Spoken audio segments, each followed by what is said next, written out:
All right. Hello, everybody. Welcome to today's webinar. This is one of the many content pieces that we are putting together in the weeks and months ahead as we help the lead generation and performance marketing industry navigate the most recent FCC one-to-one consent changes to the TCPA, otherwise known as the Telephone Consumer Protection Act.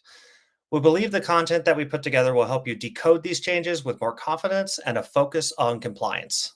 So the topic for today's webinar is TCPA Update Readiness, a step-by-step checklist for publishers. So before we get things started, we're going to go through a couple of housekeeping items here. First of all, in our webinar platform, there is a chat icon and a question icon. We do encourage you to ask questions throughout the presentation. We do have somebody who's regularly reviewing the chat comments for interactions from customers. And we will leave time at the end of this webinar to respond to questions, but we will also do our best to keep our eyes and provide responses throughout. At the end of the webinar, we do have a brief 2-minute survey that will pop up on your screen once we end it. We do want to gather your feedback in regards to our topics as well as future episodes. We do read them and we do consider them. And then lastly here, the recording of this webinar will be emailed out tomorrow morning for everybody to share. Okay. So let's move into introduction. So my name is Michael Peronto. I'm the GM of Financial Services here at ActiveProspect. I've got over 13 years of lead management experience. I've worked on CRM platforms, contact center platforms, lead marketing platforms. Previous work experience included Cardinal Financial Company and Limited Partnership, Fairway Independent Mortgage Corporation, as well as working with CRM companies like Velocify and Shape Software.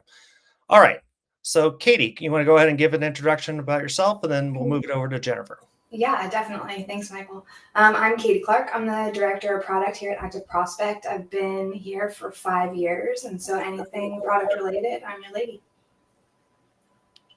And Jennifer Gregory, I'm in the client success area, team lead. Been with ActiveProspect for about a little over 3 years. New to lead generation space, but not new to the space in whole. My background prior to coming to ActiveProspect has been with email marketing, so all familiar with changes, coming into Castle and GDPR when that was implemented. We're kind of navigating that same type of change now. Great. Thank you, Jennifer. I appreciate that. So to start things off here, we're just going to cover some critical dates. There's 2 that we're going to cover here. So the first one is obviously the January 27th date, which is the FCC's one-to-one consent update that is scheduled to go live in 5 days. Now, I know that there has been some discussions and chatter about the potential for this particular update to be delayed. There is an 11th Circuit Court case that's out there, as well as there's an executive order by the president stopping some rules from being implemented by the FCC. At this time, there is currently not a delay for the FCC one-to-one consent update. So you should be planning accordingly for that. Now, with that in mind, there are 3 critical components to the FCC one-to-one consent update. Number 1 is there is a record-keeping requirement. So what does that mean? That means that now it used to be that the publishers were the ones that were responsible for having documented proof of consent for the customers that they are selling the goods and services to. Now the individuals who are actually selling the goods and services, which is in this case, if you're a publisher, your buyers, also have to have documented proof of consent available to them as a record-keeping requirement.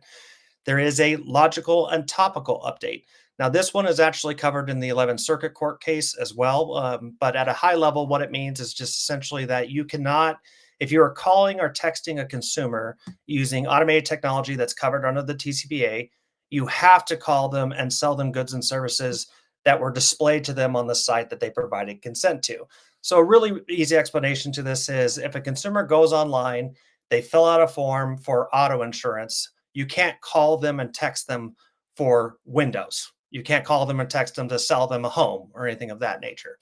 The third update is obviously the one-to-one consent update, which basically means that when a consumer goes online, that they have to explicitly provide consent for your business to call or text them.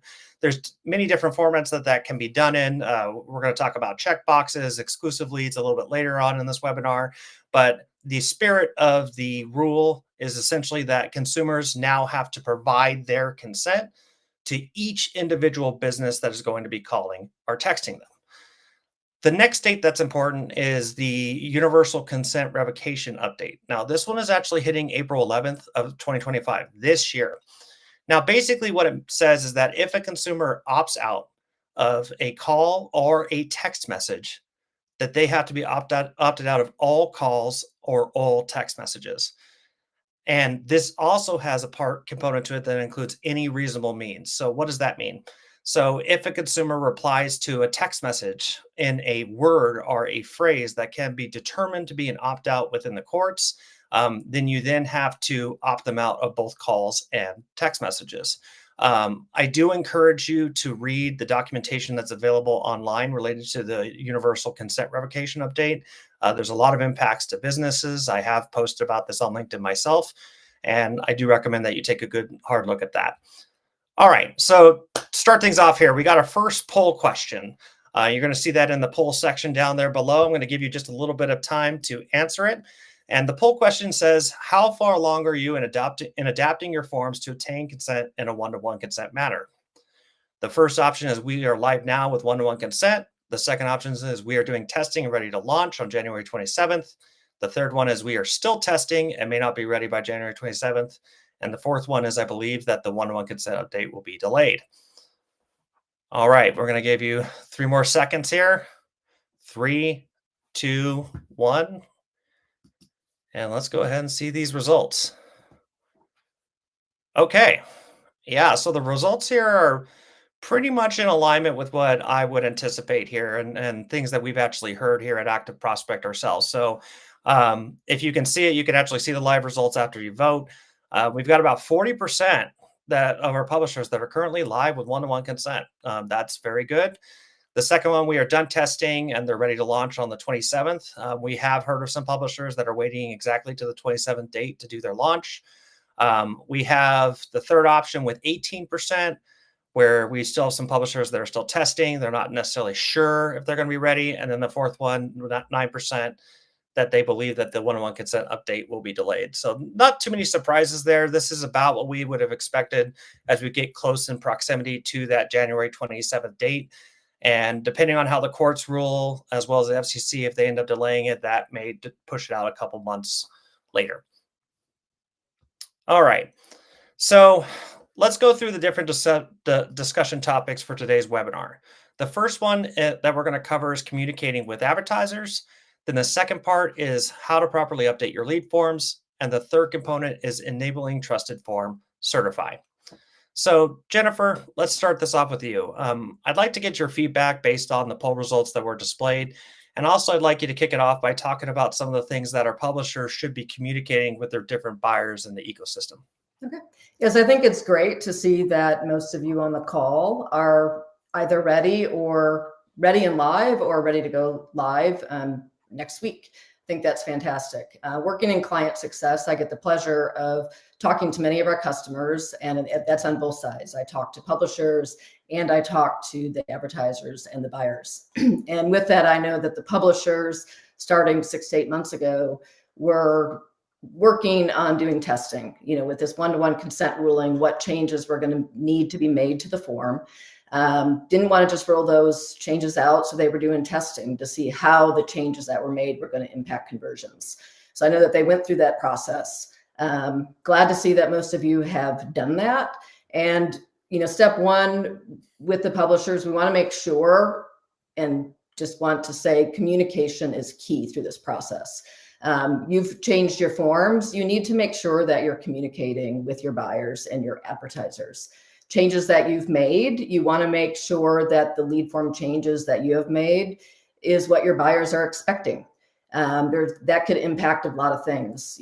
Are they looking for exclusive leads only? Will they accept shared leads? Have that communication with your buyers. The changes that you made and that you've accepted on your side, make sure that they're in agreement on their side as well.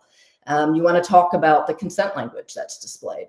They may have specific requirements, and make sure that the changes that you have made, your buyer also is in agreement with the changes that you did. Compliance is a big key here as well. You've had internal discussions within your teams, probably your legal counsel, to determine what you consider compliant. The buyers and advertisers are doing the same thing on their side. You may not be in agreement. Have those conversations. Make sure that what you consider compliant is what they consider compliant. All of these changes that you guys are discussing could lead to changes in things like lead price. What are they willing to pay for an exclusive lead versus a shared lead? How is that consent language going to be displayed? All of these are going to impact your contracts that you have with them. So make sure that everything that you discuss with your advertisers are clearly outlined in the agreements that you have with them.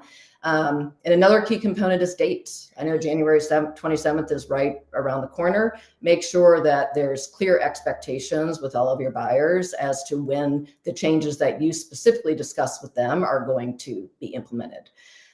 So I know from the poll that all of you, or most of you, many of you, are ready for the one-to-one consent. Not only changing your lead form, that's step one. Step two, ActiveProspect offers a product TrustedForm Verify.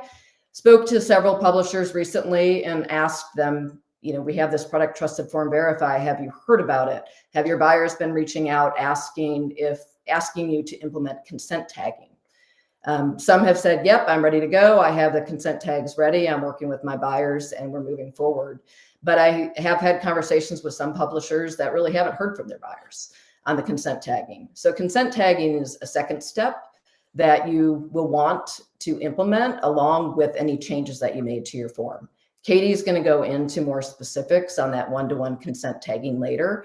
But you, as a publisher, you don't have to wait for your buyer and advertiser to reach out to you to implement these. These are general consent tags. They're not specific to your buyer's requirements. You could get those implemented now so that when your buyer does reach out to you, you're ready to go. That step one is done, checked off.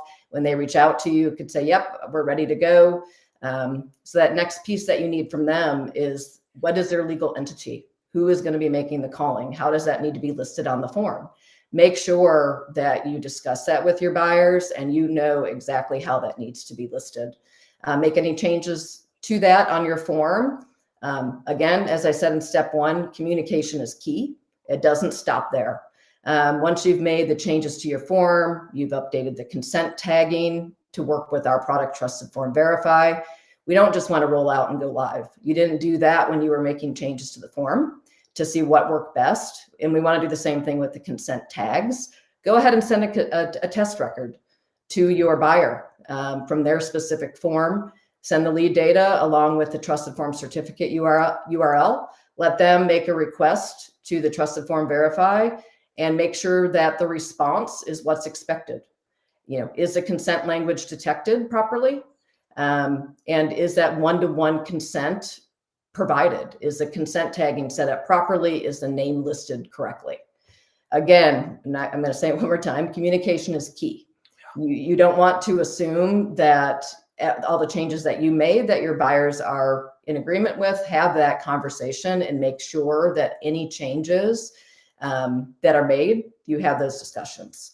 So talked about that communication, and Michael's going to go a little bit more into some specifics, more on about lead form changes. Yeah, thank you so much, Jennifer. Yeah, and Jennifer, to your point, I really believe that when I worked with my publishers in the past, I used to purchase 2,500 leads on a regular basis. I worked with many vendors. Communication is key to a successful relationship, especially with compliance topics. This one actually covers a multitude of items, including lead pricing, contracts, potentially even lead volumes as well.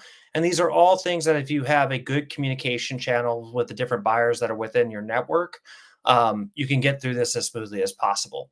Now, once you've gone through, you've gathered all these compliance requirements from your different buyers and advertisers within your network. Now you need to get to the point that you design your form. And we've seen in our experience, we've seen some publishers who've actually had to adopt two separate products of forms. We have had some where they have pre-check boxes. We have some where they have unchecked check boxes. We have some that have migrated just directly into exclusive offerings. Now, when you're designing your form, there's a couple of things that you do want to think about. Number one is where you're going to actually directly list those different advertisers and buyers on the form. So typically, if you look at a standard lead form today, before the update, you've got the lead form, you've got a disclosure, then a submit button. Moving forward in a one-to-one consent environment, it's going to be something along the lines of you've got the lead form, a list of entities that customer is going to provide their consent to, then disclosure, submit button.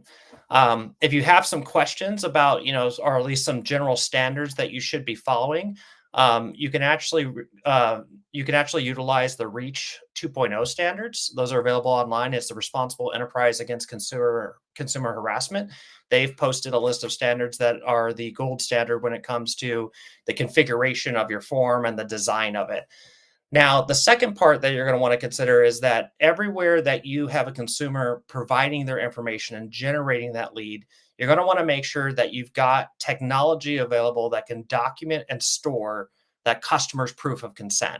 Now, ActiveProspect, we have our TrustedForm product, including our verify and certify and retain. Those are tools that you can use to do that, but you want to make sure that all that ActiveProspect Trusted Forms is available on all those different forms that you have within your network. In addition to that, because of the one-to-one consent requirement, you want to make sure that you are passing that generated certificate to all of your advertisers and buyers for them to store it. You want to encourage them to store it. It's required by the regulation that's coming into place on the 27th. So you want to make sure that you do that. Now, some general suggestions from a disclosure component as well. Number one, you want to make sure that your disclosures remove any statements that give consent to multiple marketing partners or brands at the same time. So again, with the spirit of the one-to-one consent law, the consumer needs to explicitly consent to each individual entity.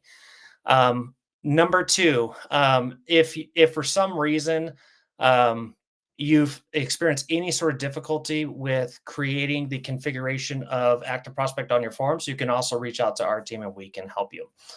All right, so I talked about those parts. Now, Caitie, what are some things that our publishers need to know with our certify and verify products when they're putting it on their form and consumers are interacting with it? Yeah, really good question. Thanks for both of you going over all that stuff. I'm going to get into more of the AP side of the house, the ActiveProspect side of how you really implement consent-based marketing from the publisher's perspective. And so I'm going to give an overview of what that looks like. You heard Michael and Jennifer both talk about TrustedForm certificates. And so the certified product, the TrustedForm certified product, is where the consent tagging, which is what you need to do as a publisher, lives. It's in that product. And so certify is where you take the TrustedForm script, you put the script on your web forms, and it starts to generate that certificate. That certificate is what's going to allow your buyers, your lead buyers, or the advertisers to retain what happened on that form. So that's that proof of what really went on. And that's the current interaction, right? Certify for publishers, and then your buyers go and retain that certificate.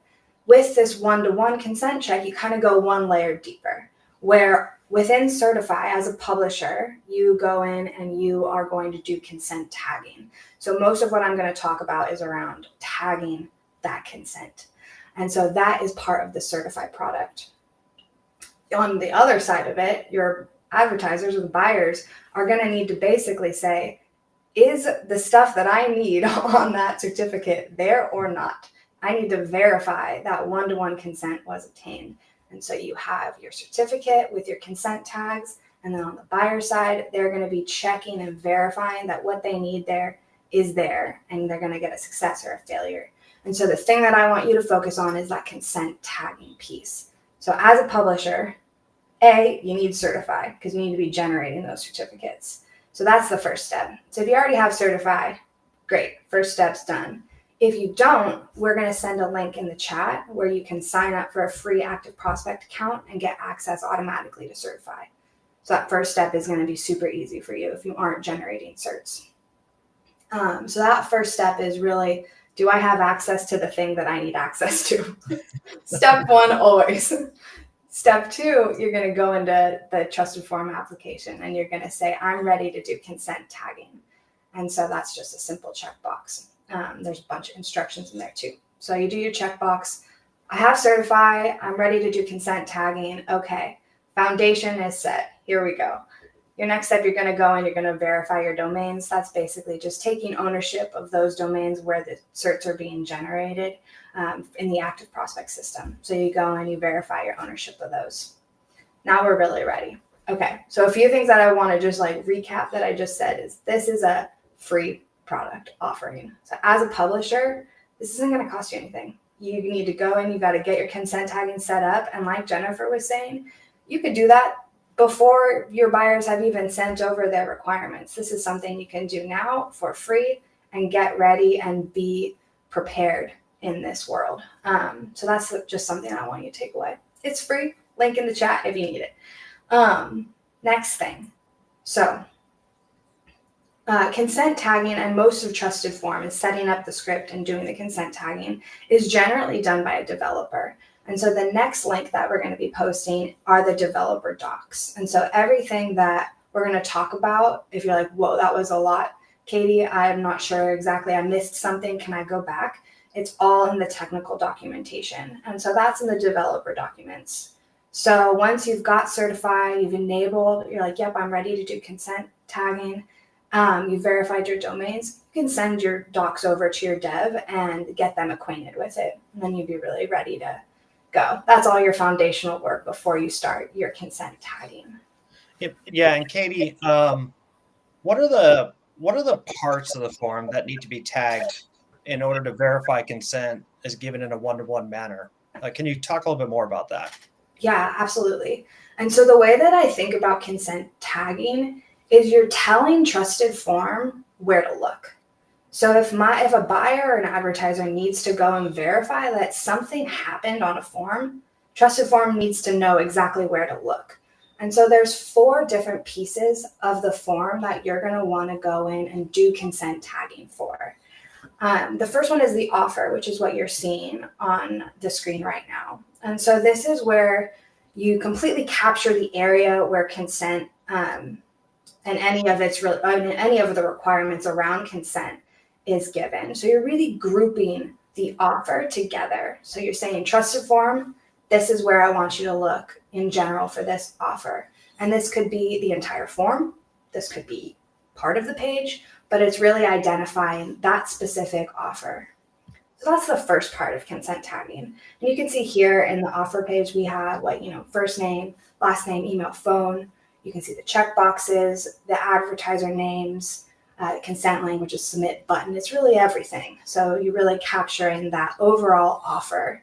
And then we get into the different elements of that page. And so the second thing you'll need to tag is the consent language. And so we're all very used to talking about consent language, but the consent language is that text that describes everything that the consumer is consenting to, right? And so you'll go through and you'll tag your consent language within that offer. The third thing you need to tag is the submit button. We're all familiar with submit buttons, but you got to tag it. We got to know that CTA or that call to action that is really required to convert that consumer to a lead. So it's really that button that does that action, whatever that is. So that's the third thing. And then the fourth thing, we get into the advertiser name. This one you see a bit more in the graphic here because there's a few different options depending on if your form is for shared leads or for exclusive leads. So the first one I'm going to go over, which is method A, described here, is for shared leads with checkboxes, which you see here. And so this is where multiple advertiser names are listed with the associated checkbox. And so if you're thinking, well, I need to make sure that my advertiser, if I'm the buyer or the advertiser, that my name is listed, the tagging on this form is basically going to say this checkbox and this advertiser name are paired together, and this is where I need verify to look. And so basically you're saying, I know the checkbox, I know the name, and I'm grouping them together. So you're basically pairing those two because obviously in this example, there's multiple. And so you got to do those in tandem together to really pair them. So that's that first one that you're seeing here for how I tag advertiser names, which is really who is getting consent to contact. That's what that advertiser name is representing. And so the second way that you would be tagging here is method B in our image. And if it's an exclusive lead or a single advertiser name is listed within the offer, we recommend doing this within the consent language itself. So if you're only listing one, that's how we recommend implementing this tag and those updates to your form. And this is really telling TrustedForm where in the consent language is the advertiser name. And really that advertiser name was that fourth bucket of stuff we needed to tag. And so just to recap, because that might have been many words in many different forms that could have been unfamiliar. You're basically going through each form and you're saying, I, as a publisher, need to tag consent. I need to tell TrustedForm where to look on this page. There's four main elements that I need to tag. The offer, completely capturing everything that is grouped within that offer. The consent language, which was number 2, all the text that a consumer is consenting to. Number 3 was the submit button, whatever CTA is converting that consumer to a lead. And then the advertiser name, which had different methods of tagging based on if it was exclusive or shared. That's the overview of tagging. And you know what, Caitie, it's what I think is important for our audience to understand is that you can actually implement the tagging at any point in time, meaning that Totally. you can do this now. And so that way, if some of your buyers or advertisers come to you and they want to utilize and validate that their name was listed properly within their forms, you can get ahead of the game. And really, you should. So if you haven't currently done the tagging, I recommend that you get that done because you are going to get customers and buyers and advertisers that are going to request this change. In addition to that, that also makes you look good. You are staying ahead of these upcoming compliance changes to the TCPA, and you're being transparent about how their name is advertised on your form, what disclosure language that you're providing to them. And this is really something that you should do as a publisher to be a good partner to your various advertisers. All right. Caitie, one thing that I'd like to cover on this one, you covered a lot, and I appreciate you going through that thorough overview. How do we know if consent tagging is set up properly on a form? Are there things that our publisher should be aware of? What are some things that you could talk to for that? Yeah, definitely. So as a publisher participating in consent-based marketing in this way, you've set everything up. You're like, okay, I went through this form. I did all my tagging. I followed the dev docs. I'm ready to send a test lead to my buyer to see if it's going to work for them. So at the beginning, I talked about this is really there's 2 parties involved in the one-to-one consent verification. There's a publisher who owns the form, who generates their certificates and does the tagging. And then there's the advertiser buyer who's basically going to call that form and call that cert and make sure that 2 things really, if you're the verifying one-to-one consent. Was my company name listed properly? And did the consumer consent for me to contact them? Those are the 2 things as a buyer or somebody who's really contacting the lead, right? Advertiser or a buyer, depending on how you're going to be using that terminology. Those are the 2 things that they're checking for. And so what I would do if I was the publisher there, I'd go through the checking and I would send a test certificate or a test lead, right? You send a cert with the lead to my buyer and say, verify that this is working in the way that you think it should. I'm using the word verify, but it makes sense here, right? You're verifying that verify is working. And so you would ask them to run the test call to verify and see if they get a successful response or not. And they should be checking for those 2 things. If you or your company is contacting those consumers directly or those leads directly, and you're also using verify, right? So you're on both sides, you're generating and you're contacting. You could do that test yourself. And that could be an easy way to start if you're doing both selling and contacting yourself.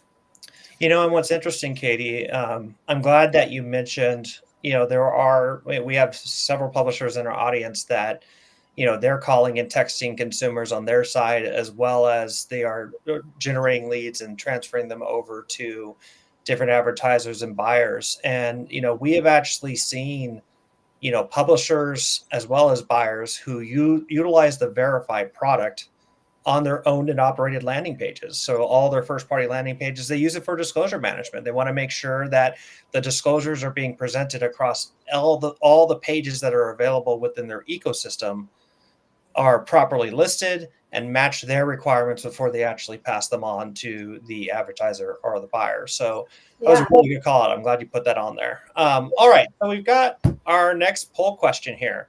Have you implemented the consent tagging for TrustedForm Certify? All right, and the answers that are available is yes, I am ready for my buyers to verify one-to-one consent. The second one is no. First, I need to sign up for Certify and start generating certificates. The third option is no, but is on my to-do list. And the fourth one is no, but I would like to get additional information about ActiveProspect's products and solutions. I'm going to give you just a few more seconds here to fill out the poll. It is interactive. 3, 2, 1, and we're going to go ahead and see it. Look at that. Okay. Wow. All right. So this is actually this is a little bit more surprising than or at least not what I anticipated. I know, Caitie, you probably have some thoughts on this too, but we see there's a decent amount of people who've already implemented the tagging on their sites. There's some in our audience who currently don't even use Certify to start generating certificates. Again, that is a free product. We recommend you go sign up and start passing on these certificates to your advertisers. If this is on your to-do list, I would recommend that you start this process within, you've got 5 days until the 27th. At this time, the one-to-one consent update is going through. So if you are a publisher, I would recommend getting those taggings in place. And then the last one, for those of you who answered that you're interested in additional information about our products and solutions, we will go ahead and reach out to you in regards to that. Yeah, I could give some next steps for each of these buckets if that would be helpful. That would be helpful. That would be great. Yeah, awesome. So the first one, so there's 36% of the audience is like, yes, I am ready for my buyers to verify one-to-one consent is obtained. Also, congratulations to you. Thank you for going through the consent process. I hope that what I said made total sense. So your next step is working with your buyers and doing that test. If you haven't run a test of the verify calls with them, if you're totally ready to go and your buyers are like, yep, that worked and we're set, kudos. That second bucket, no, first I need to sign up for Certify and start generating certs. That first link that we sent, we could post it again, is going to get you a free account. So you can sign up for ActiveProspect. You'll get access to Certify automatically, like I said, and Certify is free. So you'll go and you'll grab the script, and that's where you're going to start. And then that checklist that we also sent is going to take you from signing up all the way through everything we talked about through everybody in that first bucket. But no is on my to-do list. I hope I helped with what you need to do on your to-do list and made it maybe less daunting of a task if it was something that was daunting. And then no, you want more information, we will reach out to that cohort as well and get you some more info. Thanks, Caitie. I appreciate you going through that, even in some additional detail. For our audience, sometimes this can be overwhelming, especially if this is the first time you're actually talking about TrustedForm. We do have people who are not ActiveProspect customers that are available. One of the things that I think is helpful is that we do have really, really good documentation. So once you go through and you register for our products, anybody who is a capable web developer can usually implement this in a very, very, very small period of time on their various forms. So don't be intimidated by this. This is something that's very natural. And, we do encourage you to get ready for that. Yeah, I guess something else that I didn't say, if you go through the process of tagging and you're having issues, you can always reach out to our support team and we'll be happy to help you. Yep, and that's a good call out too, because we do have our support team that's available to you. That you can submit a ticket to us, go through our chat channel, etc., and from there you can reach out to our team and we can help you with anything that any questions that you may have with this process. All right, so let's move into some questions here. Actually, quite a bit of questions on this particular webinar. So The first one, we had a question for when will enforcement begin? So I'm going to assume this is related to the one-to-one consent. And, as we talked about earlier in this webinar, the enforcement of the TCPA for the one-to-one consent update is effective January 27th, which is 5 days away. At this time, there is currently not an official delay to that rule change. So you have to anticipate that that rule will be enacted and that you need to comply with this change. In addition to that, if for some reason the FCC's one-to-one consent rule were to be delayed, let's say it was 2 months, 3 months, 6 months, etc., there are still components of the TCPA that are live today. So it's not postponing and blocking the TCPA from being available within the legal ecosystem. The TCPA still exists. Those class action lawsuits that cost millions and millions of dollars in damages will still happen like they happen today. But if there is a delay of some sort, it'll be specific to the one-to-one consent update, and that could be 2 months, 3 months, 6 months, etc. But until you hear something official from the FCC and they say, "Hey, we are not doing this," for whatever reason, or if there's a court case that rules it unconstitutional, you need to comply with this. And I would highly recommend it. You don't want to play games with the TCPA. If you were to get a class action lawsuit, damages can be in millions of dollars. And I've seen it for small businesses, mid-market, and enterprise. All right. We got another. I can go take ahead. one here. Yeah. So there was a question that came in. Is verify synonymous with certify? And the answer is no. They are different things. And I want to make sure that that is something that you also take away from this. Certify, you can think certify is for lead generators. Certify is a product that generates the TrustedForm certificate. You put the script, the TrustedForm certified script on your web forms, and it generates the TrustedForm certificate. That is what Certify does. Consent tagging is a feature of Certify. Certify, publishers, lead generators, free. The other side of it is Verify.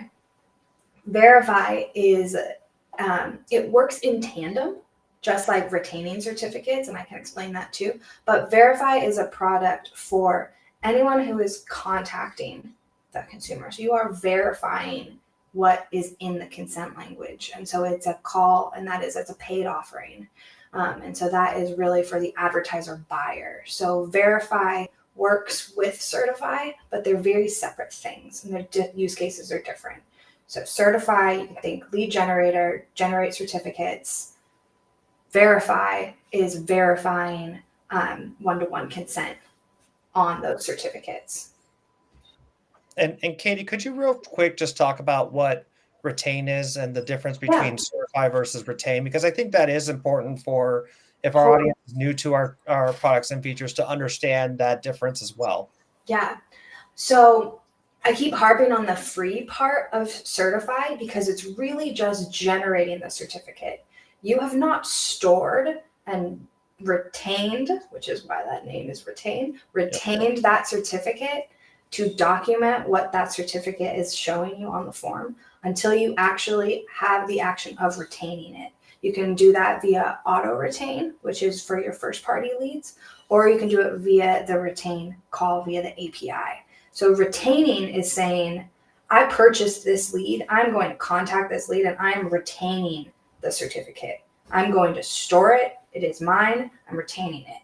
So first somebody has to certify. Somebody has to generate the certificate wherever the lead is being generated. Certify, generating leads. Retain, actually I'll put verify second. Verify, I want to make sure that before I contact whoever is on that form, that I have verified that my name was on that form in a one-to-one manner. Verify. If I pass verify, I'm going to retain that certificate for proof and documentation of exactly what happened on that form, and we'll store that for 5 years.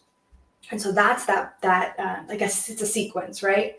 Generating is certifying. Verifying is what I need, was consent obtained in a one-to-one manner. I'm going to verify that.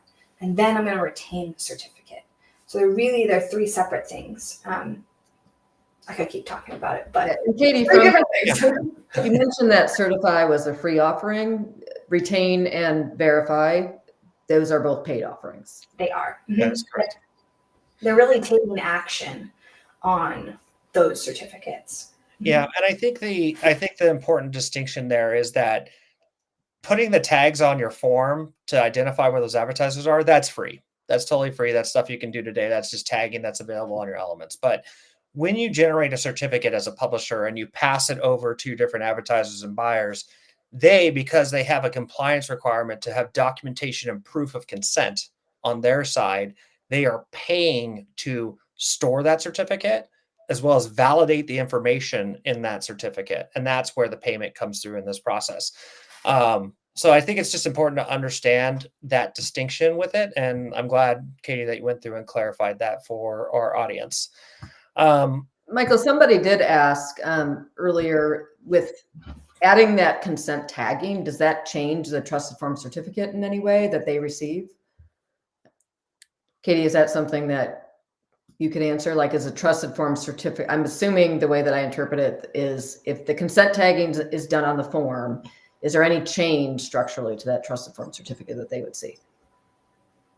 You'll see the consent tagging on the certificate, I believe.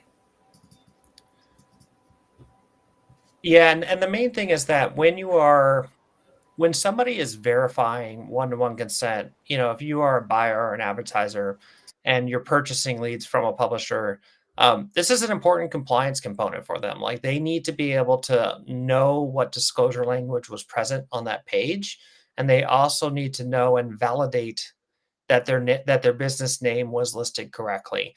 The way that this one-to-one consent rule reads, it's very clear that the consumer must provide express written consent to each business entity. And so part of what Verify is doing is allowing that buyer to say, okay, yeah, this thing meets my compliance requirements. Everything that we've talked to you about, Mr. Publisher, this meets everything that I need, and I'm good with it. And now I also have documentation of that available to me. All right. We got a question on here. I assume this is related to the universal revocation. So the question is, does an opt-out of text messages mean opting out of calls too? This one is an interesting question. I am going to answer it to the best of my ability.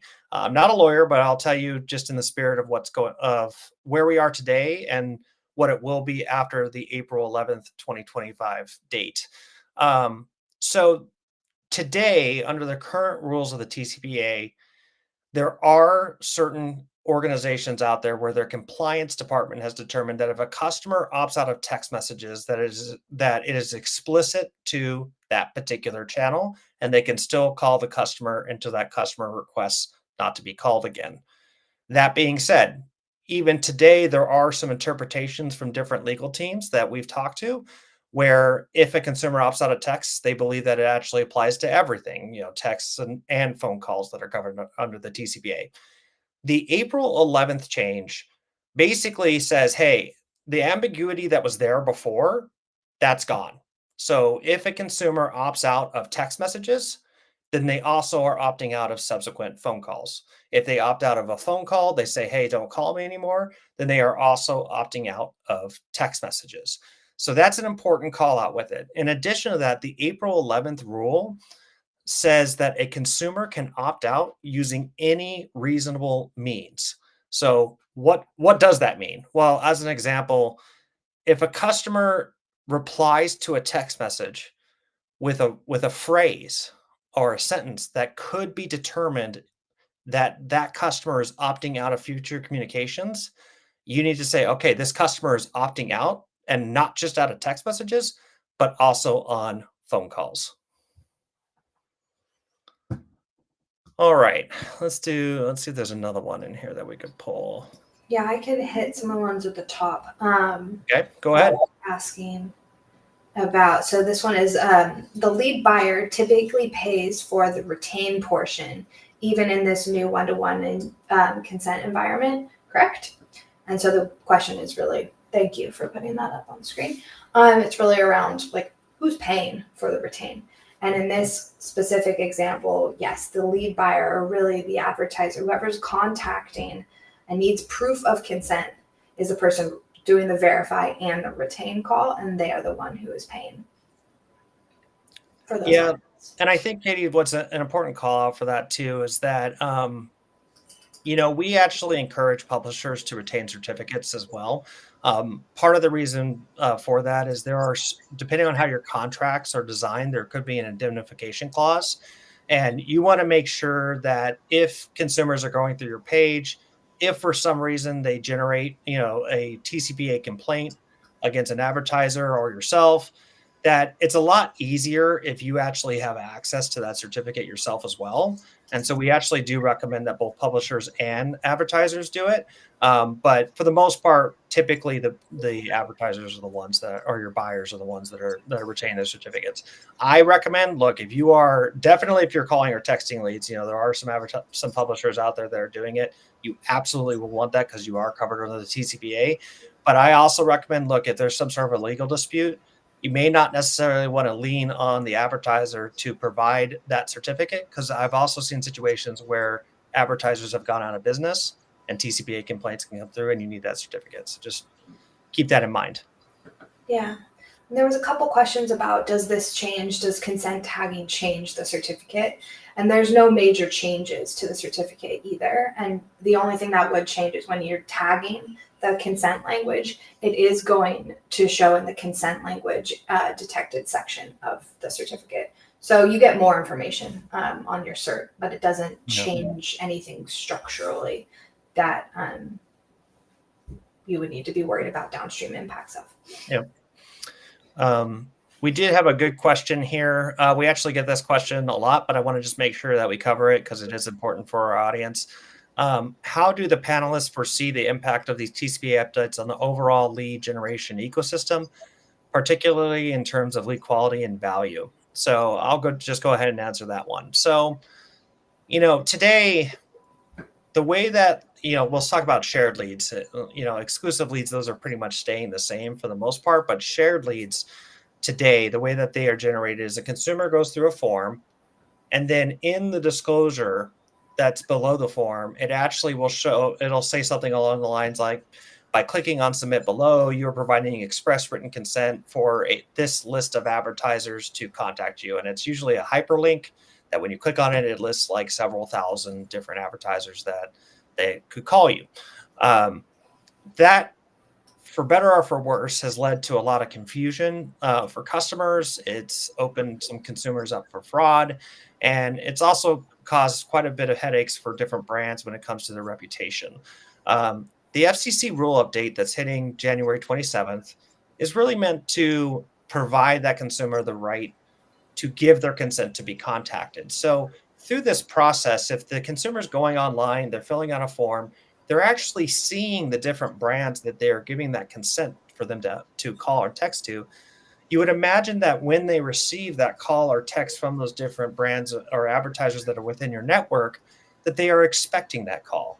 So you would assume that naturally that your lead quality would go up, meaning that you would have a higher contact rate, which should mean that you'd have a higher conversion rate. But that being said, because a consumer can provide their consent to be contacted by these various advertisers or brands that are within your ecosystem, the volume may drop. So there may be fewer leads available within that ecosystem. And that could also mean that the pricing of those leads may become more expensive. Now, I've told everybody who I've worked with is that, look, if you have an open communication channel with your various partners, your publishers, et cetera, you want these things should not be a surprise, especially if you've been going through and you've been testing into these different formats of your forms. You already have a general idea as a publisher as to what your relative conversion rate is going to be and how many leads that you're going to be generating. So I would recommend that you communicate with your different advertisers on this. If you are expecting a drop in lead volume and overall, if there's going to be that change in price, communicate it to the different advertisers in your network. And then from there, set key dates for them. I would put these deadlines saying, hey, we're implementing our form 2 or 3 weeks after. We're going to have some discussions about volumes and pricing, whatever that may be. And just keep that open with your different advertisers in your network. So that's my take on it. And I think that's going to help everybody in our audience. Okay. We got time for one more question. Let's see here. So Jennifer, I've got one for you. So how important is it to document all your domains with an AP or TF? Can buyers see these domains? As a lead publisher, verifying your domains lets us know that you have ownership of those domains. It gives you, as you're setting up new forms on that page, allows you to view certificates without having to retain that certificate in your account, so you can test and make sure that things are set up properly. Yep. As far as can the buyers see your list of registered domains that you have? No, that's within your account. Yep. You go in and you verify ownership of that domain. Once you verify ownership, nobody else can verify the ownership, and that is only accessible by you within your account. Great. Thank you for that, Jennifer. I appreciate it. All right. So we do have we're going to be wrapping up here in a second. We do have a final poll question here, and this one is: do you want to talk to ActiveProspect's product about your experience with one-to-one consent? We do offer the ability to participate in a research interview. You're going to see the poll question and the offerings that are there. Just give you a few seconds here, as well as Caitie's going to go ahead. We're going to have a form put into the chat that you can use to sign up to be a part of our research process. Again, we as a company, we want to hear from you.